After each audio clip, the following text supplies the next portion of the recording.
السلام علیکم ورحمۃ اللہ وبرکاتہ۔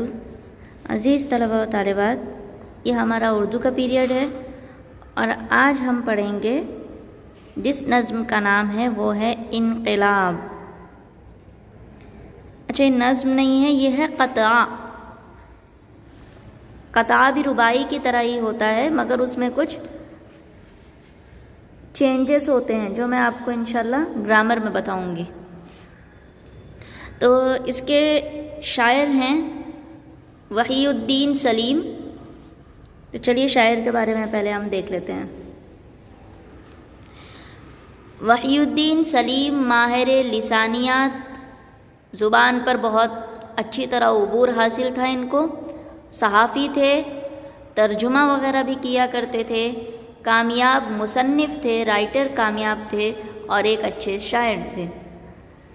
انہوں نے پہلے مفتو اور پھر سلیم تخلص اختیار کیا۔ پہلے انہوں نے مفتو تخلص رکھا تھا اور پھر بعد میں اپنا تخلص انہوں نے سلیم اختیار کر لیا۔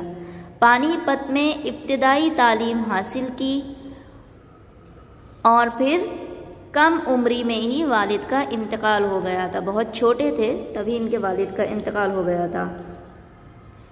1928 میں ان کی پیدائش ہوئی ہے اور 1859 میں ان کی پیدائش ہوئی اور 1928 میں ان کی وفات ہوئی ہے۔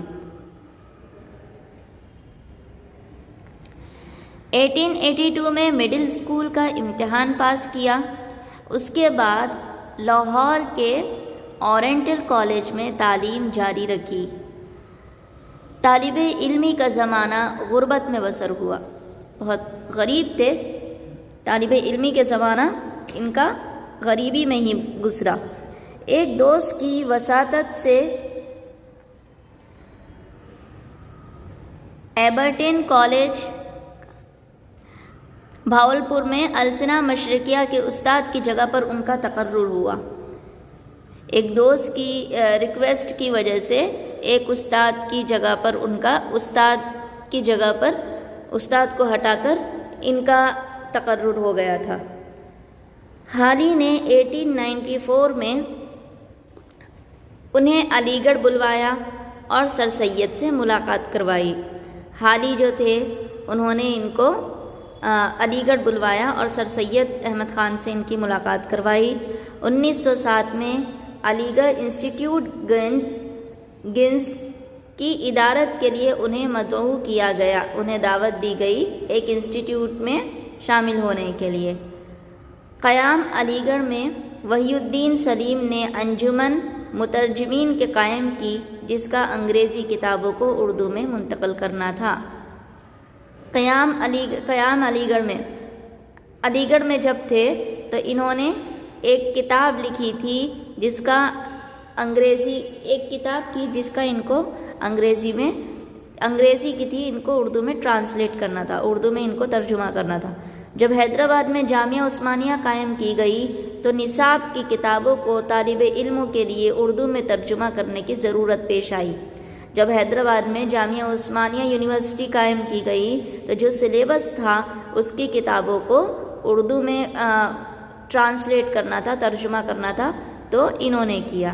راس مسعود اور بعض دوسرے حضرات نے سلیم کو حیدرآباد بلوا لیا، یہاں ترجمے کے کام کو آگے بڑھانا تھا جس کے لیے وضع اصطلاحات کی کمیٹی بنائی گئی، ایک کمیٹی بنائی گئی جس کا نام تھا وضع اصطلاحات۔ اس میں مختلف علوم کی کتابوں کا ترجمہ کرنے کے سلسلے میں اصطلاحات سازی کی ضرورت پیش آئی۔ جب شعبہ اردو کا قیام عمل میں آیا تو انہیں پروفیسر مقرر کر دیا گیا۔ آگے چل کے ان کو شعبہ اردو کے شعبے میں ان کو کام کرنے کے لیے پروفیسر مقرر کر دیا، اور آخری زمانے میں صحت کی خرابی کے باعث ملیح آباد چلے گئے، وہیں ان کا انتقال ہوا۔ جب آخری زمانہ تھا ان کی زندگی کا تب اس میں ان کی طبیعت بہت زیادہ خراب ہو گئی اور وہیں پر وہ ملیح آباد چلے گئے۔ تو آئیے اب دیکھتے ہیں۔ پہلے میں یہ پڑھوں گی، آپ کو غور سے سننا ہے۔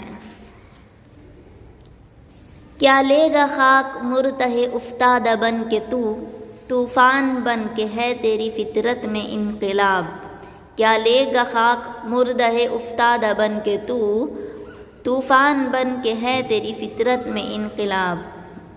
کیوں ٹمٹمائے کرم کے شبتاب کی طرح، بن سکتا ہے تو اوج فلک پر اگر شباب۔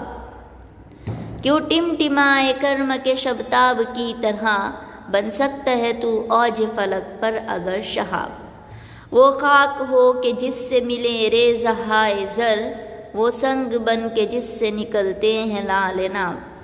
وہ خاک بن کے جس سے ملے ریزہائے زر، وہ سنگ بن کے جس سے نکلتے ہیں لعل ناب۔ چڑیوں کی طرح دانہ پہ گرتا ہے کس لیے، چڑیوں کی طرح دانے پہ گرتا ہے کس لیے، پرواز رکھ بلند کہ تو بن سکے عقاب۔ وہ چشمہ بن کے جس سے ہوں سرسبز کھیتیاں، رہرو کو تو فریب نہ دے صورت سراب۔ وہ چشمہ بن کے جس سے ہوں سرسبز کھیتیاں، رہرو کو تو فریب نہ دے صورت سراب۔ تو آئیے اس کا ترجمہ دیکھ لیتے ہیں۔ پہلا شعر ہے، کیا لے گا خاک مرتہ افتادہ بن کے تو، طوفان بن کے ہے تیری فطرت میں انقلاب۔ یہاں پر شاعر کہہ رہے ہیں کہ انقلاب کی دعوت دینا ہے۔ انقلاب مطلب ایک نئی چینجز۔ تو بول رہے ہیں کہ انقلاب لانے کے لیے تجھے کیا کرنا ہوگا۔ تو انقلاب کی دعوت دیتے ہوئے بول رہے ہیں، نوجوانوں سے کہہ رہے ہیں کہ مردوں کی طرح جی کر تو کیا کرے گا، مردوں کی طرح تو جی کر کیا کرے گا، اگر تجھے کچھ حاصل نہیں ہوگا، ایسی زندگی کچھ کام کی نہیں ہے۔ اگر تجھے بننا ہے تو طوفان بن کر جینا سیکھ، کیونکہ تیری فطرت میں انقلابی ہے، تو طوفان بن کر جینا سیکھ۔ اور آگے کہہ رہے ہیں کہ ٹمٹمائے کرم کے شبتاب کی طرح، بن سکتا ہے تو اوج فلک پر اگر شہاب۔ جگنوں کی طرح کہہ رہے ہیں کہ جگنوں کی طرح بن کر ٹمٹمانا، جگنوں کی طرح سے چمکنا، اس کے بجائے تو ایک شہاب ثاقب بن کر زندگی گزار۔ شہاب کہتے ہیں ایک ستارے کا نام ہے۔ تو کہہ رہے ہیں کہ وہ ستارہ جو صبح صادق کی طرح نکلتا ہے، تو اس ستارے کی طرح تو بن کہ اس کی طرح زندگی گزار، جو تھوڑی دیر کے لیے ہی صحیح لیکن پورے آسمان کو روشن کر دیتا ہے۔ تھوڑی دیر کے لیے نکلتا ہے، ایک ستارے کا نام ہے، اور روشنی آ جاتی ہے آسمان میں۔ تو بول رہے ہیں کہ جگنوں کی طرح سے ٹمٹمانے سے کوئی فرق نہیں پڑتا۔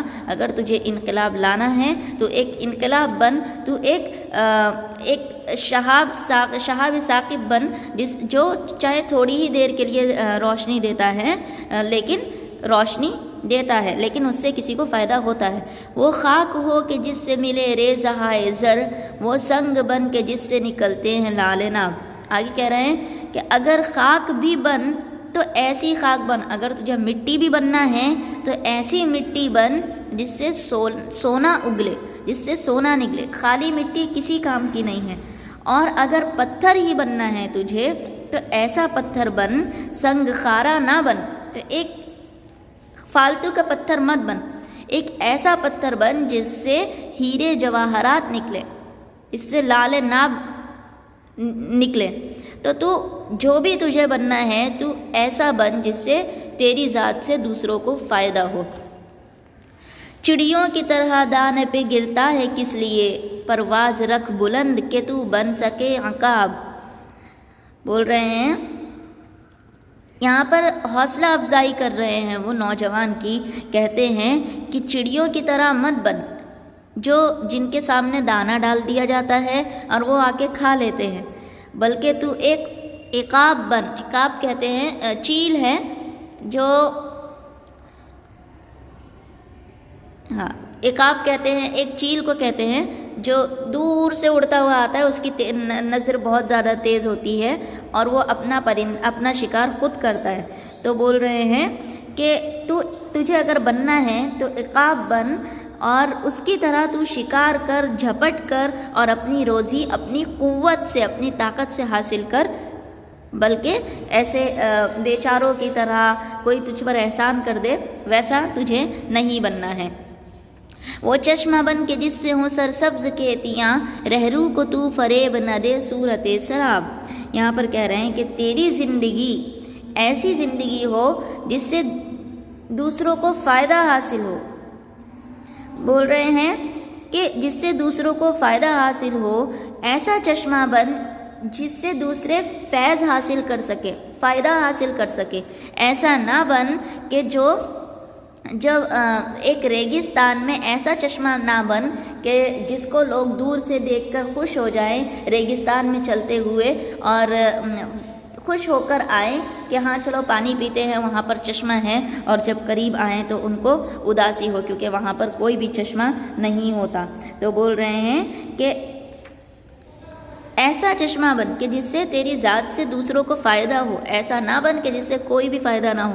تو اس پورے سبق میں وہ یہی بتا رہے ہیں کہ اگر کچھ کرنا ہے تو جو تو بن سکتا ہے وہی بن، لیکن ایسا بن جس سے تجھے فائدہ حاصل، جس سے لوگوں کو فائدہ حاصل ہو، تجھے اپنے آپ پر رشک ہو اور تو اپنے آپ پر فخر ہو، تو خود پر فخر کر سکے۔ تو یہ تھا ہمارا آج کا سبق۔ انشاءاللہ اس کے بھی کوشچن آنسرز میں آپ لوگوں کو بھیج دیتی ہوں۔ چھوٹی سی ہی نظم ہے، آپ لوگوں کو اس کو یاد کرنا ہے اچھی طرح سے۔ السلام علیکم ورحمۃ اللہ وبرکاتہ۔